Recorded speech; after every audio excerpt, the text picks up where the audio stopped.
The flames danced across Josephine Graves' skin like living creatures, leaving their cruel signatures where once was smooth porcelain. The fire that claimed her family's home in 1873 had spared her life, but marked her forever scars that twisted across her right cheek, neck, and disappeared beneath her high-collared dress, hiding the damaged terrain that extended down her right arm and shoulder. Denver, Colorado Territory, 1875. The bustling frontier town had grown considerably since the gold rush days, but it still maintained that raw, untamed energy that defined the West. Josephine stood at the window of Mrs. Holloway's boarding house for respectable ladies, watching as riders and wagons navigated the muddy Main Street below. 2 years since the fire, and she still felt like a stranger in her own skin. "Miss Graves," Mrs. Holloway's voice came from behind her. "There's a gentleman here to see you." Josephine's heart skipped a beat. Ever since her uncle's letter announcing his impending arrival in Denver, she'd been in a state of nervous anticipation. Uncle Harold was her only living relative, and he'd written with news that he'd arranged a marriage for her. "Is it my uncle?" she asked, instinctively turning her unscarred left side toward Mrs. Holloway. "No, miss. Says his name is Dawson Aldridge. Claims he's here on behalf of your uncle." Josephine's stomach tightened. She adjusted her hair to better conceal the scarring along her jawline and followed Mrs. Holloway downstairs to the parlor. The man who stood as she entered was not what she'd expected. Tall and broad-shouldered, with sun-bronzed skin that spoke of a life lived outdoors. His dark brown hair was neatly combed, though it retained a slight wave that suggested it preferred to be wild. But it was his eyes that caught her, keen blue eyes that reminded her of the summer sky back home in Pennsylvania. "Miss Graves," he said, removing his hat and giving a slight bow. "Dawson Aldridge. Your uncle sent me to escort you to Silverton. He's taken ill and couldn't make the journey himself." "Ill?" Josephine's hand flew to her throat. "Is it serious?" "Nothing fatal, madam. Just a bad case of the rheumatics that's kept him bedridden. The mountain air's been rough on him this winter." His gaze had yet to linger on her scars, though she knew he must have noticed them. "He asked that I bring you to him as soon as possible. The wedding is still set for next month." Josephine felt heat rise to her face. "He told you about that?" "Yes, madam. Mr. Montgomery is eager to meet you, Mr. Montgomery, her future husband." A man she'd never met, who'd agreed to marry her based solely on her uncle's recommendation and the promise of a hefty dowry. A man who had no idea what lay beneath her high collars and long sleeves. "When do we leave?" she asked, her voice barely above a whisper. "First light tomorrow, if that suits you. It's a 4-day journey to Silverton, weather permitting. 4 days alone with this stranger, 4 days closer to a marriage she dreaded. But what choice did she have? With her parents gone and her prospects diminished by both her scars and diminished fortune, Uncle Harold's arrangement was her only hope for security. "I'll be ready," she said, lifting her chin slightly. Dawson Aldridge's eyes met hers, and for a brief moment she thought she saw something like compassion there. Then it was gone, replaced by cool professionalism. "I'll arrange for the stagecoach tickets. Pack warm, Miss Graves. The mountains don't forgive those who come unprepared." The morning dawned clear and crisp, the kind of autumn day that promised warmth by noon but reminded everyone that winter was impatiently waiting its turn. Josephine had packed her meager belongings: 2 dresses, undergarments, a shawl, and the few keepsakes she'd managed to salvage from the fire, including her mother's small silver hand mirror and a daguerreotype of her parents on their wedding day. Mr. Aldridge was waiting beside the stagecoach, speaking with the driver. He wore the practical clothing of a frontiersman's: sturdy trousers, a worn leather vest over a cotton shirt, and a duster coat for the journey. A gun belt hung low on his hips, the revolver looking well used but meticulously maintained. "Miss Graves," he said, tipping his hat as she approached. "Allow me." He took her carpetbag and helped her into the coach. They were the only passengers heading out of Denver that morning, a fact that both relieved and unnerved Josephine. She settled onto the leather seat, arranging herself so that her scarred side faced away from him. The coach lurched forward, beginning the first leg of their journey. For the first hour they rode in silence, the rhythmic sway of the coach and the sound of hooves filling the space between them. Josephine stared out the window, watching as Denver gave way to rolling grasslands. "Your uncle speaks highly of you," Mr. Aldridge said finally, breaking the silence. Josephine turned slightly, careful to keep her right side angled away. "That's kind of him, though I suspect he's been generous in his descriptions. He mentioned you were a schoolteacher back east." "Yes, before the fire." The words hung in the air, heavy with unspoken meaning. Dawson nodded, his expression revealing nothing. "Teaching's important work, especially out here, not enough folks putting stock in education." "And what do you do, Mr. Aldridge, when you're not escorting strange women across Colorado territory?" A ghost of a smile touched his lips. "Bit of this, bit of that. Worked cattle drives up from Texas, did some silver mining. These days I mostly guide folks through the mountains, hunt game for the mining camps. A man of many talents. Jack of all trades, master of none, as my pa used to say." He leaned back against the seat. "Your uncle and I go back a ways. Met him when he first came out to Silverton looking to invest in the mines, helped him navigate the territory, kept him from being swindled by claim jumpers. And now he trusts you to deliver his niece safely to her wedding." Josephine couldn't keep the slight edge from her voice. Dawson studied her for a moment. "You don't sound particularly eager to meet your betrothed." "I've never met the man. Would you be eager?" "Can't say that I would." He looked out the window. "But from what your uncle tells me, Mr. Montgomery is well respected in Silverton. Owns the largest general store, has shares in 2 of the producing mines. And he's willing to marry a woman sight unseen." Josephine's hand unconsciously rose to her scarred cheek. Dawson's eyes followed the movement, then deliberately looked away. "Some men out here are just looking for a good woman to build a life with. Women are scarce in the mining towns. So scarce that they'll take damaged goods." The words escaped before she could stop them. Dawson's eyes snapped back to hers, something unreadable in their blue depths. "I don't believe I'm transporting any goods, damaged or otherwise, Miss Graves. I'm escorting a lady to her uncle's home." Josephine felt heat rise to her face. "Forgive me, that was unladylike. No need for forgiveness. The West has a way of stripping away pretenses." The stagecoach hit a particularly deep rut, jostling them both. Josephine's hand shot out to steady herself, accidentally brushing against Dawson's knee. She pulled back as if burned. "Sorry," they both said simultaneously, then fell into an awkward silence. As the day wore on, the terrain grew more rugged, the air cooler as they climbed an elevation. They stopped at a way station for a midday meal: beans, salt pork, and biscuits that could have doubled as ammunition in a pinch. Josephine ate little, her stomach knotted with anxiety. "You should eat," Dawson said quietly. "The food won't improve as we get further into the mountains. I'm not very hungry. Journey's hard enough without starving yourself." He pushed his plate toward her, offering the last biscuit. "At least take this." The simple kindness nearly undid her. She accepted the biscuit with a murmured thank you, taking a small bite to appease him.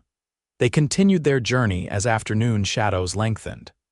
Josephine found herself growing increasingly curious about the silent man across from her. He seemed different from the rough men she'd encountered in Denver, more thoughtful, less inclined to fill silence with meaningless chatter.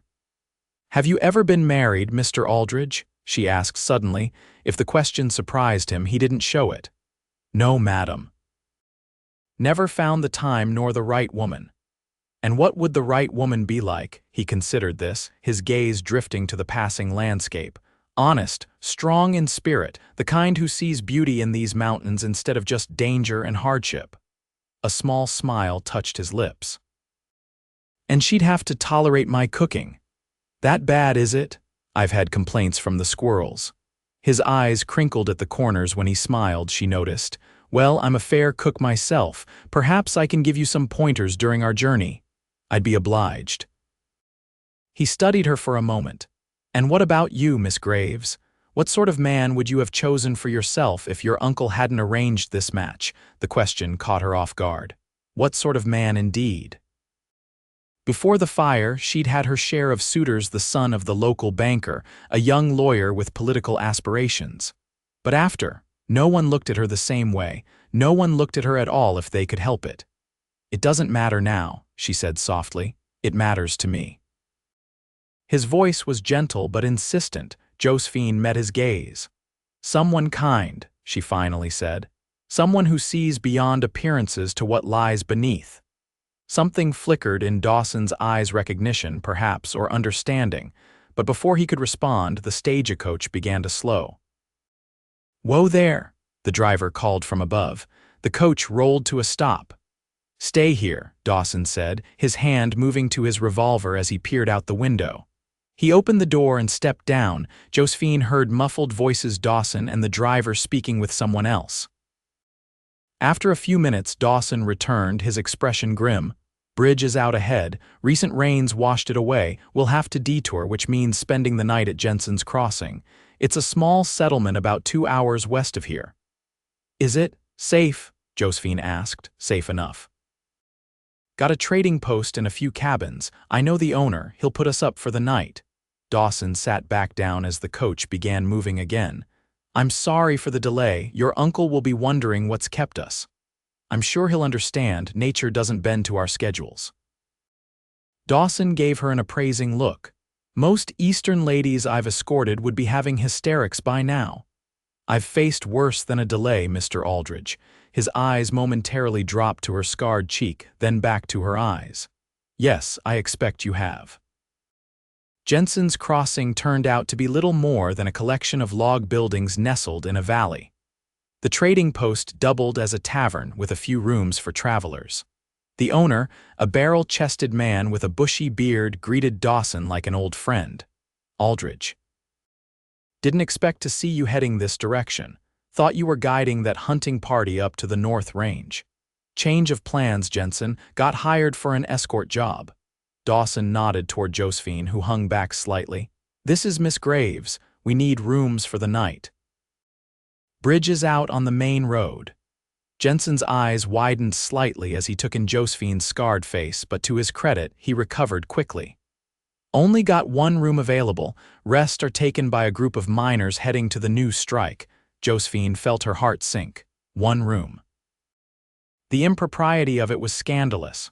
"I'll sleep in the stable," Dawson said immediately. "Just give Miss Graves the room." "Nonsense," Jensen replied. "Room's got 2 beds. Been splitting it with a curtain for situations just like this. Perfectly respectable." The widow Harmon acts as chaperone for lady travelers. Dawson looked to Josephine, clearly leaving the decision to her. She hesitated. The proper thing would be to refuse such an arrangement, but they were in the middle of nowhere, night was falling, and the alternative was to sleep in the coach. "That will be acceptable," she said finally. "Thank you, Mr. Jensen." Jensen showed them to a small but clean room at the back of the building. True to his word, a heavy canvas curtain divided the space into 2 areas, each with a narrow bed. A basin of water sat on a stand, and a small window looked out onto the pine forest behind the trading post. "Widow Harmon's in the kitchen. She'll be up to check on you shortly," Jensen said, then left them to settle in. "I'll step out while you freshen up," Dawson said, placing her carpet bag on the bed on the far side of the curtain. "Take your time. I'll be in the tavern when you're ready for supper." Left alone, Josephine sank onto the bed, exhaustion washing over her. The day's journey had been more tiring than she'd anticipated. She opened her carpet bag and took out her mother's silver mirror, holding it up to examine her reflection. The scars looked angry in the dim, light-puckered skin that pulled her right eye slightly downward, mottled patterns that crept down her neck like twisted vines. She touched them gently, remembering the agony of the healing process, the fever that had nearly claimed her life after the flames had taken everything else. A knock at the door startled her. "Miss Graves," a woman's voice called. I'm Mrs. Harmon. Mr. Jensen sent me to help you get settled. Josephine quickly put away the mirror and opened the door to find a plump, gray-haired woman with kind eyes. Mrs. Harmon bustled in, carrying fresh towels and a pitcher of water. "You poor dear, traveling all this way," she said, setting down her items. "And with that handsome guide of yours. Though he seems the proper sort, not like some of the ruffians that pass through here." "Mr. Aldridge has been a perfect gentleman," Josephine assured her. "Well, I'll be right across the hall if you need anything. And I've got eyes like a hawk and ears like a fox, so don't you worry about your reputation." Mrs. Harmon winked, then grew more serious as she properly saw Josephine's face in the lamplight. Her eyes widened slightly. Josephine braced herself for the usual reaction: pity, discomfort, or worse, revulsion. But Mrs. Harmon simply smiled. "Let me help you with your hair, dear. A journey like that always leaves one feeling disheveled." The simple kindness of the offer brought unexpected tears to Josephine's eyes. She nodded, unable to speak. Mrs. Harmon gently helped her remove the pins from her hair, brushing out the long chestnut waves with practiced hands. "Such beautiful hair," she murmured. "My Sarah had hair like yours, lost her to the consumption 3 winters ago." "I'm sorry," Josephine said softly. "Life takes from us all in different ways." Mrs. Harmon's fingers were gentle as they braided Josephine's hair. "But it gives, too, if we're open to receiving." When Josephine finally made her way to the tavern area, she felt more composed. Dawson was seated at a corner table, his back to the wall, watching the room with the alertness of a man accustomed to trouble. His face softened when he saw her, and he stood as she approached. "Miss Graves, you look refreshed." He pulled out a chair for her. The tavern was busy, filled with the miners Jensen had mentioned. Rough men with weathered faces and loud voices, they paid little attention to the new arrivals until Josephine sat down. Then, like a wave, the awareness of her presence and her scarred face spread through the room. Conversations faltered, eyes turned, whispers began, fire got her good. "What's a creature like that doing out here? Poor Aldridge, having to look at that all the way to Silverton." Each whispered comment was like a knife to her heart, though she kept her expression neutral, her eyes fixed on the scarred wooden tabletop. She'd heard worse in Denver, in Philadelphia. The words shouldn't hurt anymore, but they did. Dawson's chair scraped back. He stood, his hand resting casually on his revolver. "Gentlemen," he said, his voice carrying through the suddenly quiet room, "the lady and I would appreciate some privacy while we dine." The threat was implicit in his stance, in the cold steel of his eyes. The miners muttered apologies and turned back to their drinks. Jensen appeared with plates of stew and cornbread, setting them down with an apologetic glance at Josephine. "Thank you," she said quietly once Dawson had resumed his seat. "But you needn't have done that. I'm accustomed to such reactions. You shouldn't have to be." There was a tightly controlled anger in his voice that surprised her. "No one has the right to speak about you that way. The world judges what it sees, Mr. Aldridge. I've made my peace with that." "Have you?" His blue eyes seemed to see right through her carefully constructed defenses. "Because it seems to me you're hiding, not making peace." The observation hit too close to home. Josephine picked up her spoon, focusing on her stew. "You know nothing about me. I know you flinch when anyone looks at your scars. I know you position yourself to hide them whenever possible. I know you refer to yourself as damaged goods." His voice softened. "And I know that before you got those scars, you probably never gave a second thought to how the world saw you." Josephine's hand trembled, spilling a drop of stew onto the table. "You're very perceptive, Mr. Aldridge. Part of my job, reading people, reading situations, keeps me alive." He broke off a piece of cornbread. "Your uncle told me about the fire. Said you saved 3 children from the schoolhouse before the roof collapsed. Called you the bravest woman he'd ever known." Josephine's head snapped up. "He told you that? Said the town wanted to give you a medal, but you refused it. Left town as soon as you were well enough to travel." Dawson studied her face. "Why?" "Because I didn't want their pity." The words burst from her before she could stop them. I couldn't bear to see the way they looked at me the same way those miners just did, the same way everyone does. Not everyone, Dawson said quietly. No. And how do you look at me, Mr. Aldridge? He held her gaze steadily. I see a woman who survived something that would have broken most people. I see courage in the way you hold yourself, intelligence in your eyes, and yes, scars on your skin. But scars are just evidence of battles fought, Miss Graves. They don't define the warrior. His words left her speechless. No one had ever spoken to her like that before, with admiration rather than pity, seeing strength where others saw only disfigurement. Before she could respond, the tavern door burst open, admitting a gust of cold air and a group of new arrivals. Among them was a finely dressed man whose expensive coat and polished boots marked him as different from the usual clientele. He surveyed the room with the entitled air of someone accustomed to deference. "Jensen," he called. "Whiskey for me and my associates." Jensen hurried to comply. The newcomer's gaze swept the room, pausing when it landed on Josephine. His initial appreciative look turned to shock, then disgust as he took in her scars. He nudged his companion, whispering something that made the other man guffaw loudly. Dawson's shoulders tensed. "Ignore them," Josephine said quickly, placing her hand on his arm. "Please." He nodded tightly, but his eyes tracked the newcomers as they settled at a table across the room. Throughout their meal, Josephine was acutely aware of the men's stares and barely concealed comments. She ate mechanically, no longer tasting the food. When they finished, Dawson escorted her back to their room, his body positioned protectively between her and the tavern patrons.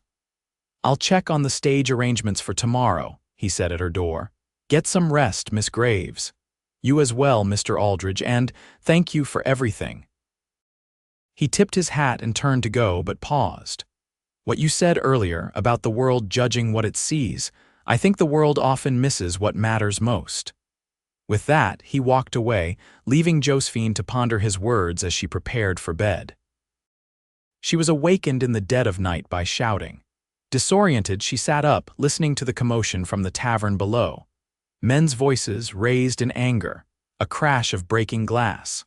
Then, unmistakably, Dawson's voice, cold and controlled, but with an edge she hadn't heard before. Josephine slipped from her bed and pulled on her robe. She knew she should stay put, that venturing downstairs would be both improper and potentially dangerous. But concern for Dawson overrode her caution. She crept down the back stairs and peered around the corner into the tavern. Dawson stood facing the well-dressed man from earlier, whose face was now flushed with drink and rage. Several other men formed a loose circle around them. "You insulted the lady," Dawson was saying, his voice carrying in the tense silence. "Apologize," the man sneered. "What lady?" "That scarred freak you're escorting. I've seen prettier faces on corpses." Josephine's breath caught in her throat. Dawson moved so quickly she barely saw it. One moment he was standing still, the next his fist connected with the man's jaw, sending him sprawling across a table. "That's enough," Jensen shouted, stepping between them as the man's companions helped him up. "Take it outside or take it elsewhere, but not in my establishment." The well-dressed man wiped blood from his lip, glaring at Dawson. "You'll regret that, Aldridge." "Nobody lays hands on Edward Blackwood without consequences." "You'll apologize to the lady or I'll give you more than a bloody lip," Dawson replied, his stance relaxed but ready. Blackwood spat on the floor. "I'd rather kiss a rattlesnake. That can be arranged." Dawson's hand hovered near his revolver. "Stop." Josephine stepped into the room, unable to watch the confrontation escalate further. "Please, Mr. Aldridge, it's not worth it." All eyes turned to her. She was acutely aware of her appearance, hair loose around her shoulders, dressed only in her nightgown and robe, scars fully visible in the lamplight. Blackwood's lip curled in disgust. "See what I mean? Should keep that face covered for decency's sake." Dawson lunged forward, but Josephine moved faster, placing herself between the two men. "Mr. Blackwood, is it?" she said, her voice surprisingly steady. "You are, of course, entitled to your opinion. But I wonder if your mother would be proud to hear you speak so cruelly to a stranger who has done you no harm." Blackwood blinked, clearly not expecting such a direct confrontation. "I've lived with these scars for 2 years," Josephine continued, "and in that time I've learned that a person's reaction to them reveals far more about their character than about my appearance. What do your words reveal about you, I wonder?" A hushed silence fell over the tavern. Blackwood shifted uncomfortably, the wind taken from his sails by her calm dignity. "Come on, Eddie," one of his companions muttered. "Let's go." Blackwood glared at Josephine, then at Dawson. "This isn't over, Aldridge," he stormed out, his associates trailing behind him. As soon as they were gone, Josephine's composure crumbled. She swayed slightly, and Dawson was immediately at her side, his arm supporting her. "Let's get you back upstairs," he said quietly. "Jensen, we'll be leaving at first light." "I'll have the stage ready," Jensen promised, looking at Josephine with new respect. Back in their room, Dawson guided Josephine to sit on her bed, then poured her a glass of water from the pitcher. "That was either the bravest or the most foolish thing I've ever seen," he said, handing her the glass. "Perhaps both." Her hands trembled as she took a sip. "I couldn't let you fight him, not over me. You think you're not worth fighting for." Dawson knelt before her, his eyes intent on hers. "Josephine, men like Blackwood are a dime a dozen out here, small men who feel big only when they're tearing others down. But women like you, with your courage, your dignity, those are rare as diamonds." It was the first time he'd used her given name. The intimacy of it, combined with the intensity of his gaze, made her heart race. "I'm not what you think," she whispered. "I'm not brave. Every day I hide from mirrors. I flinch when children stare. I'm traveling to marry a stranger because no man who's seen my face would ever want me." "That's not true," Dawson's voice was fierce. "Any man with eyes to see and a heart to feel would count himself blessed to call you his." Josephine shook her head, tears spilling down her cheeks. "You don't need to be kind, I know what I am." "Do you?" Dawson reached up slowly, giving her time to pull away, and gently touched her scarred cheek. "You're a survivor. You're the woman who ran into a burning building to save children. You're the woman who just faced down a bully with nothing but words and dignity." His thumb traced the edge of a scar along her jaw. "These marks, they're testaments to your courage. They're beautiful, Josephine." She shuddered at his touch, disbelief warring with desperate hope. "No one's touched me there since the doctors," she whispered. "May I?" He asked, his voice rough with emotion. When she nodded, he leaned forward and pressed his lips gently to the scar on her cheek. "Beautiful," he murmured against her skin. His lips moved to another scar at her temple. "Beautiful." Then to one that curved along her jaw. "Beautiful." Tears flowed freely down Josephine's face now.